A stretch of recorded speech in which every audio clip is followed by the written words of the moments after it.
Welcome to the Colorado A-List. We're building a thriving business community based on generous leadership and authentic connections. I'm your host, Matt Brower, and today's episode is brought to you by Column Commercial Partners. Column Commercial Partners is a Colorado-based real estate company exclusively advocating for the tenant and buyer side of the table. If your company has real estate needs coming up, you can find them at www.columncommercial.com.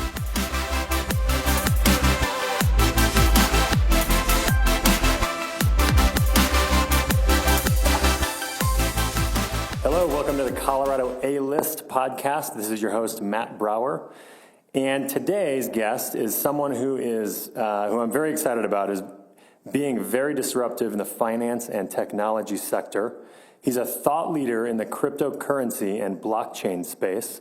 In fact, his company, BXE Capital, is Colorado's first cryptocurrency asset management firm, which invests exclusively in digital assets like cryptocurrencies and blockchain companies.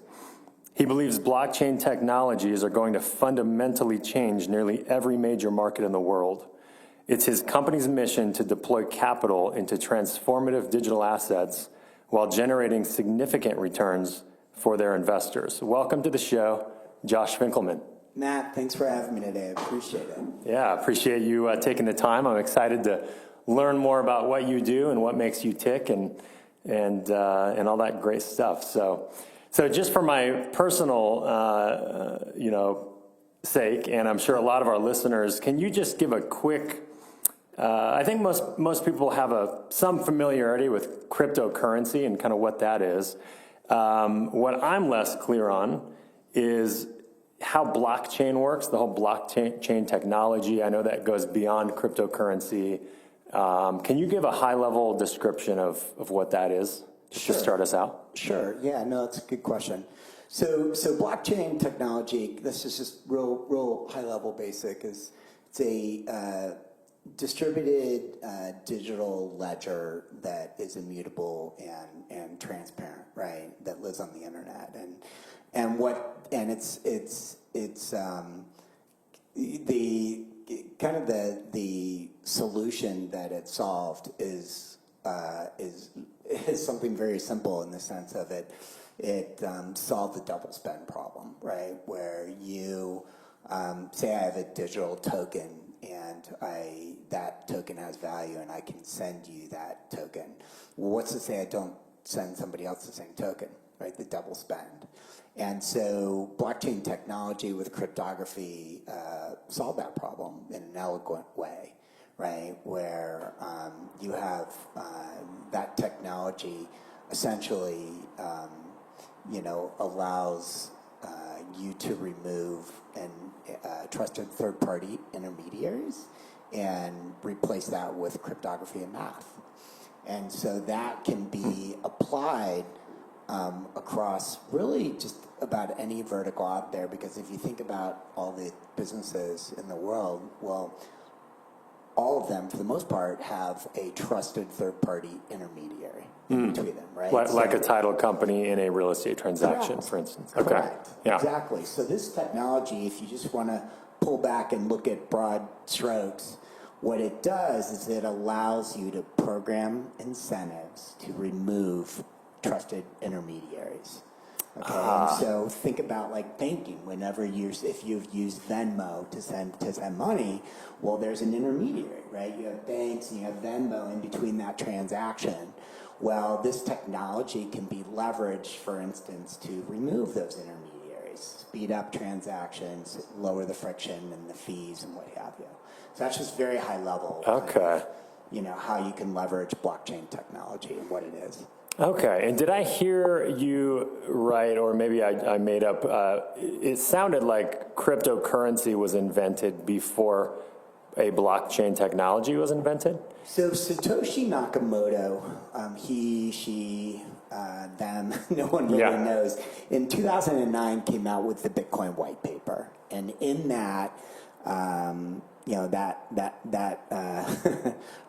group or individual created a blockchain and came up with this elegant way to solve that double spend problem, and really spawned on just a new industry, right? That we're all seeing this blockchain technology, and now you have all of these brilliant entrepreneurs in this space leveraging that technology in a similar fashion to solve real world problems, right? And in a facet of different ways, right? And currency, like true kind of cryptocurrencies, are kind of the monetary aspect of that, right? There's a lot of friction. What a lot of people don't realize, there's a lot of friction in sending value around the world, especially cross-border payments. Well, this technology, blockchain technology, i.e. kind of distributed ledger technology, is really efficient at moving value around the world very cheaply and quickly with very little friction, right? So you're seeing a lot of the early use cases for this technology kind of support the monetary narrative, right, around that. And then you'll expand out and you can leverage it, as you said, for title, right, transferring title quickly, supply chain management. I mean, there's so many practical applications, but kind of like the early days in TCP IP, right, the internet, one of the big kind of killer use cases was email. Right?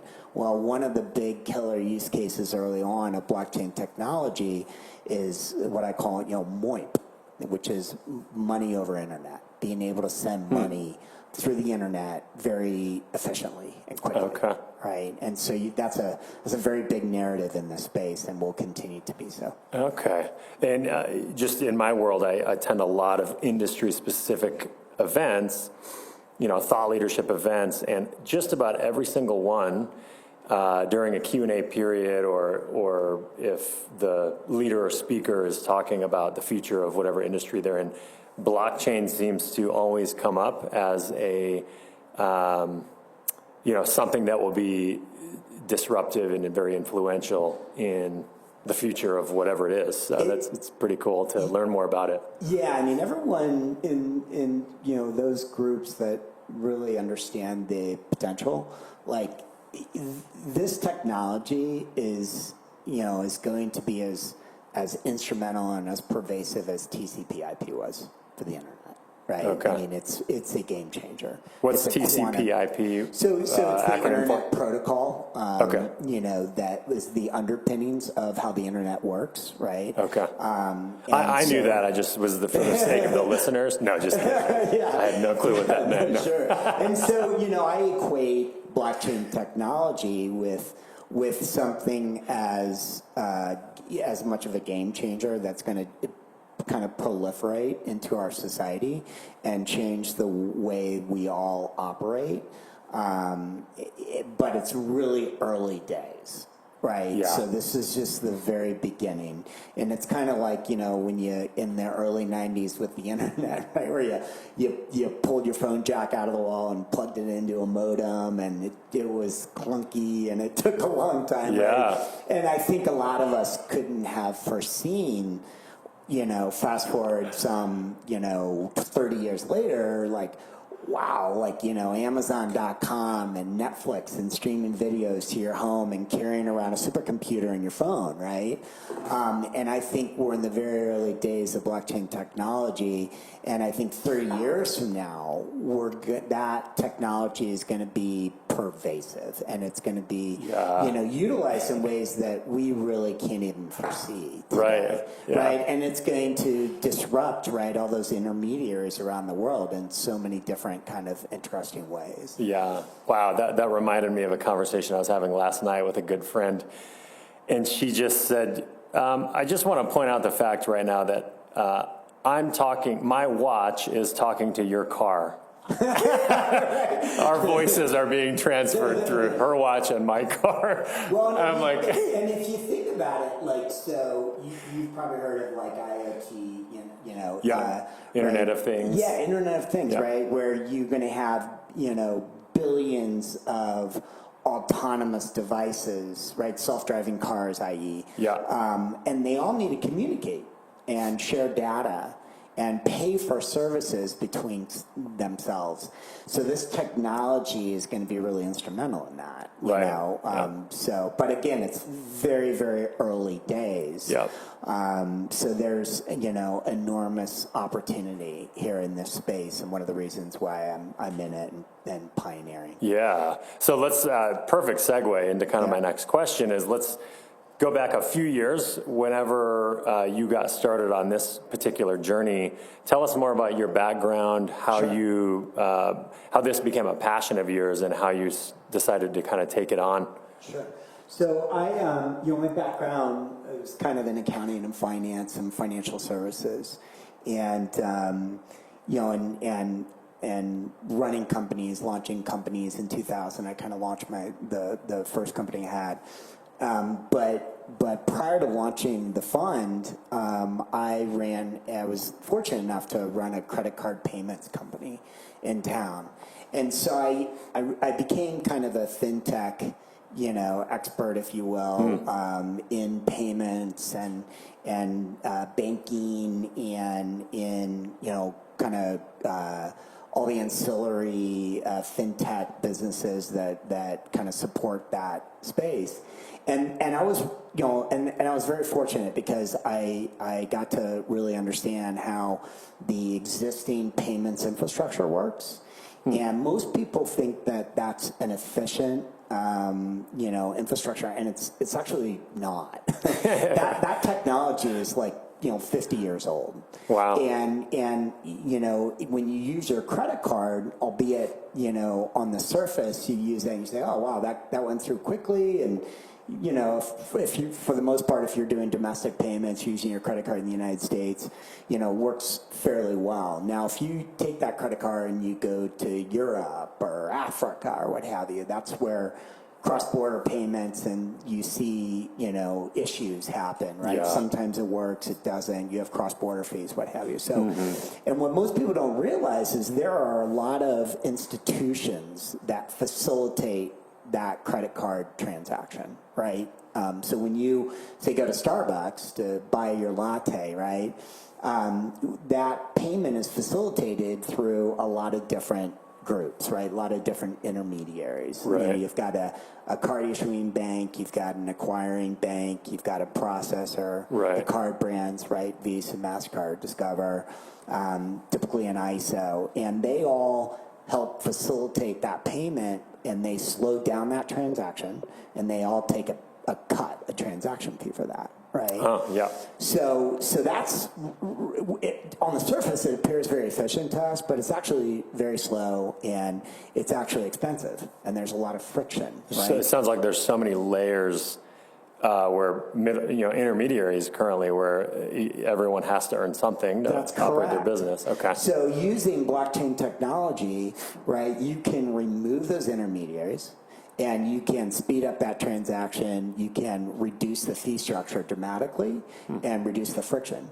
And so in 2013, as I was running this payments company, a good friend of mine was just, you know, a serious Bitcoin maximalist, and he took me out to lunch and he told me all about Bitcoin. He wouldn't shut up. And so I was like, all right. And I was, you know, I have to admit I was dismissive.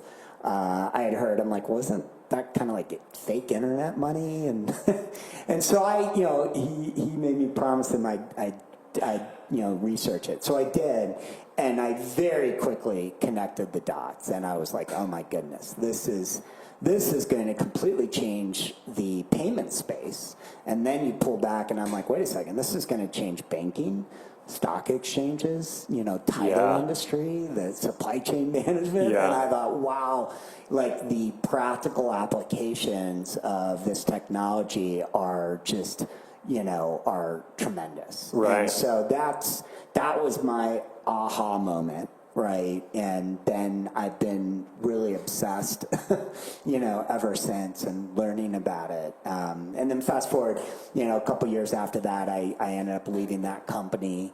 I took some time off, and you know, we had kind of this explosion of adoption happened in 2017. Yeah, I remember that. Yeah, exactly. And in the midst of that, I had the epiphany to launch Colorado's first, true digital asset investment fund. Okay. And started working on that. Nice. Wow. Okay. Yeah. So That's a cool kind of journey to lead you to where you are now.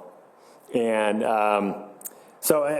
just, I guess, commenting further on something you just said is that I've even heard that anything regarding a contract of any kind, the blockchain technology has a potential to interject into to make things more efficient. Is that true? That's a great point. So you're talking about a smart contract. Yes. Right. So Ethereum came on the scene a couple years ago, and they were kind of the first smart contracts platform.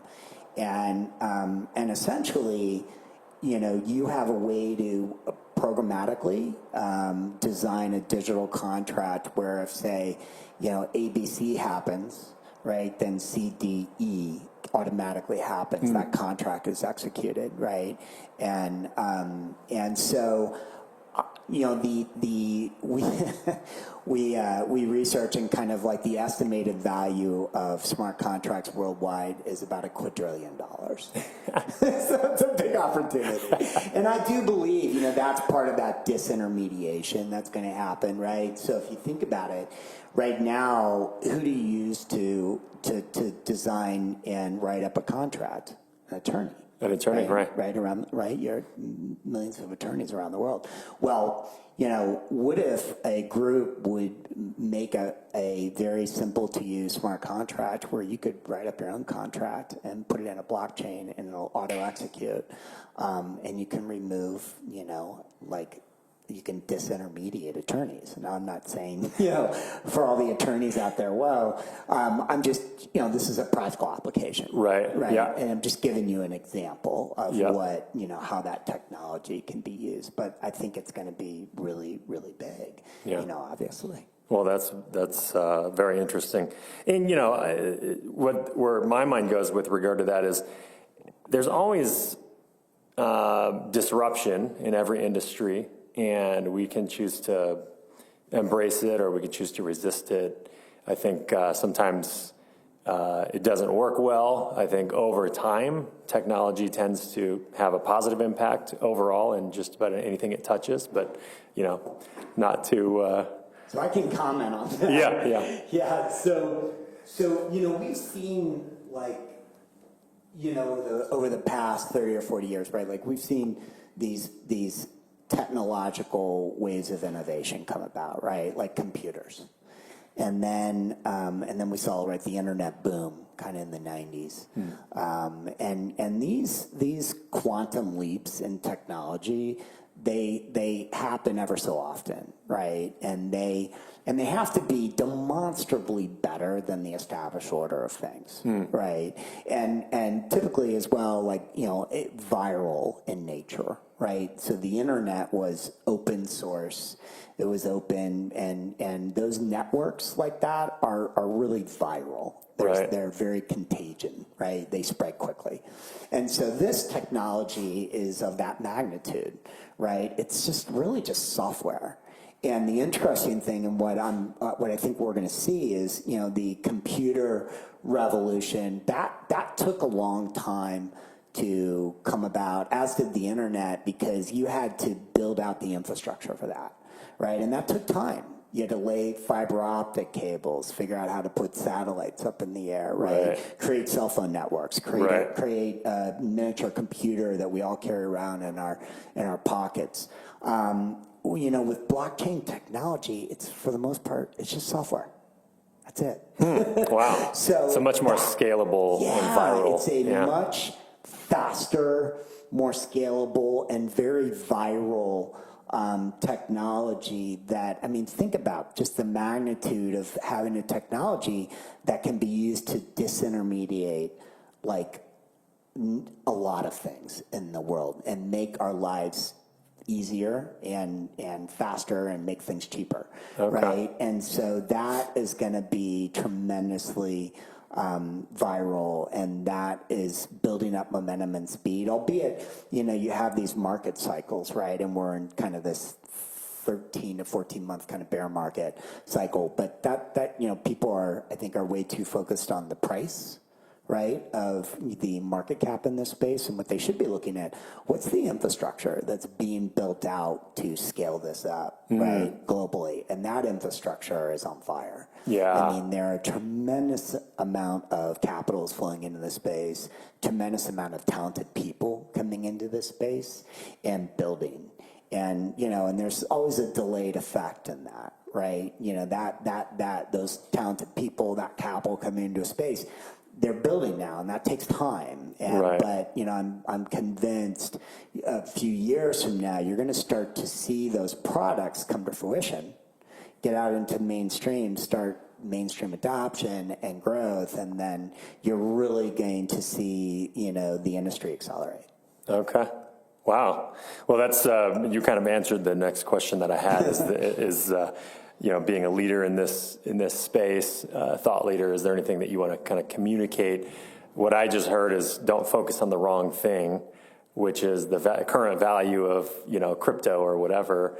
Focus on the infrastructure that's being built out in this type and the people that are getting involved. Yeah, I mean, my advice would be don't dismiss this.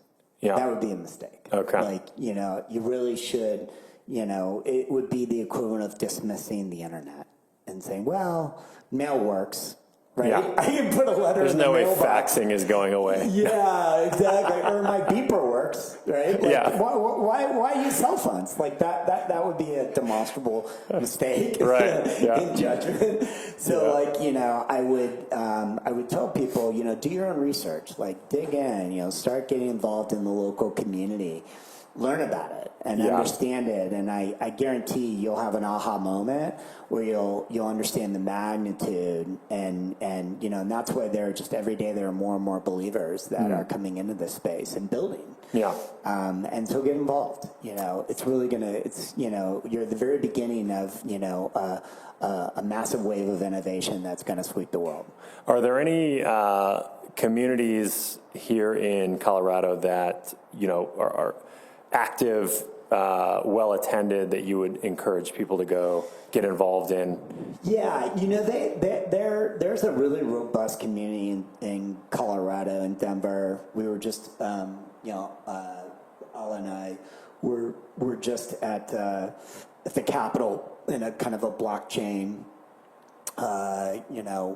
They're approving some bills with regard to cryptocurrencies and what have you. And so, there's a really robust community here, and there are meetups all the time. Okay. We just had ETH Denver a couple weeks ago, which is a kind of Ethereum-based, big hackathon. Okay. So there, if you just Google, there are really happening on a regular basis, and there are a lot of groups meeting up. Cool. So for sure. Okay.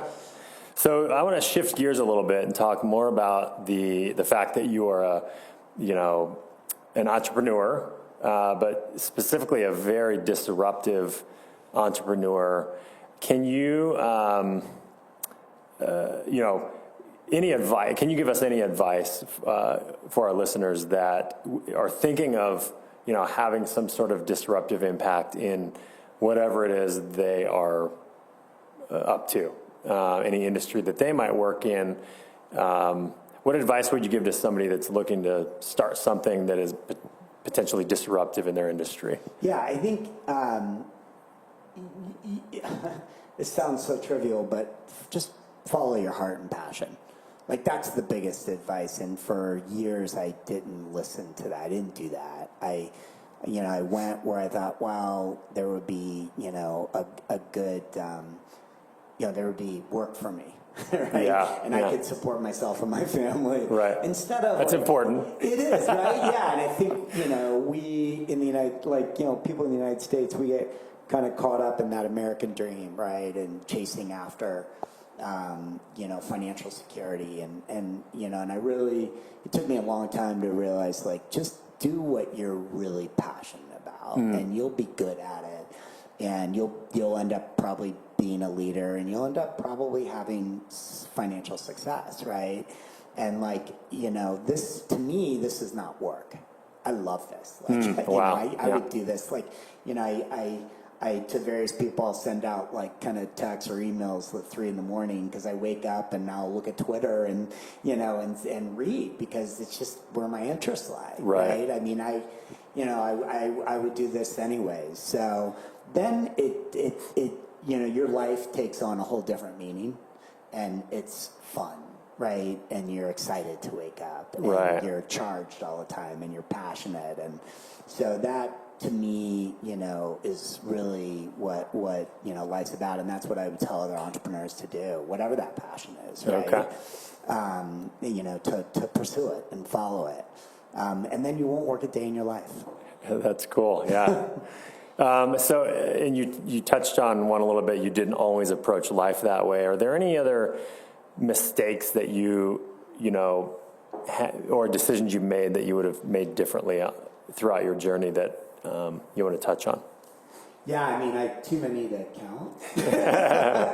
I mean, yeah, I would say probably what I had mentioned, following the dollar as opposed to my heart and my passion. I did that for a long time. And I had moderate success with that, but not to the extent that I have now, nor to, being, as fulfilled and as happy as I am now. Okay. And that was probably, the biggest mistake that I made. I should have done this, 20 years ago. Right. Yeah.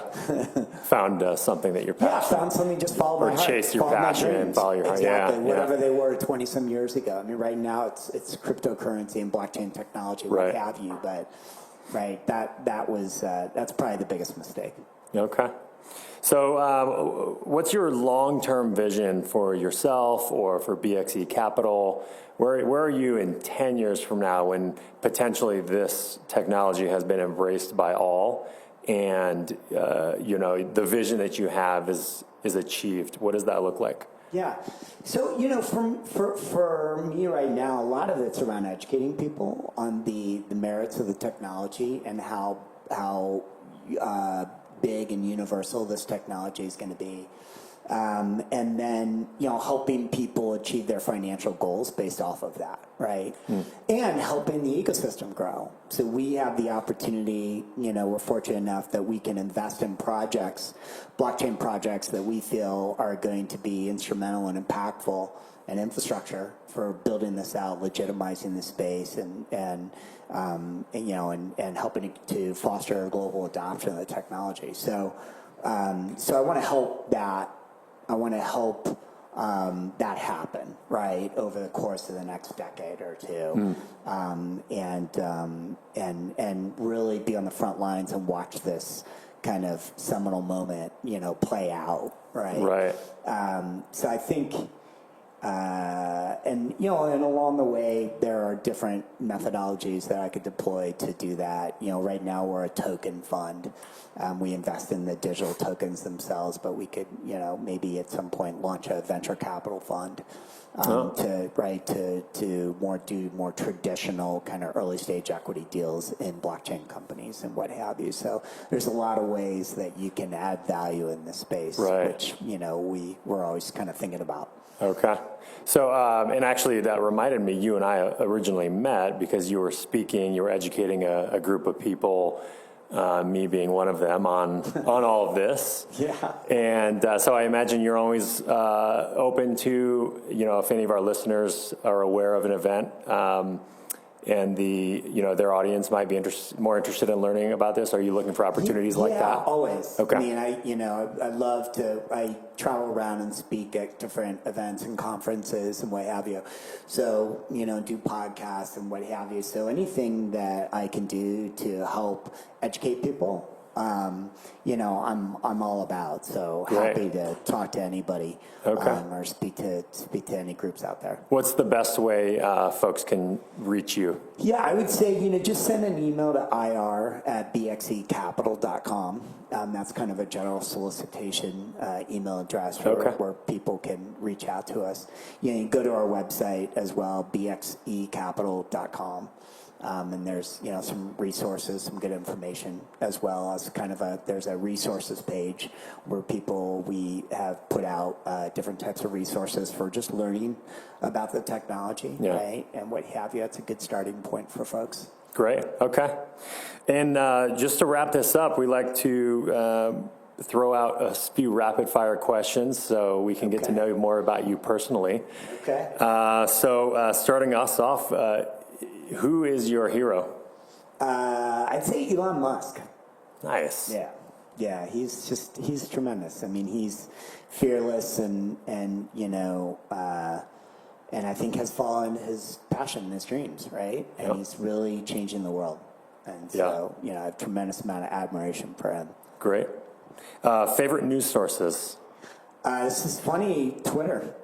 Okay. Twitter's fantastic. I mean, you follow all the people in the crypto space, all the big kind of notable people in the space, and then they tweet kind of real-time information. So it's a tremendous source of kind of real-time news out there. So that's one of my go-tos, interestingly enough. Yeah. And then how about a favorite book that you have?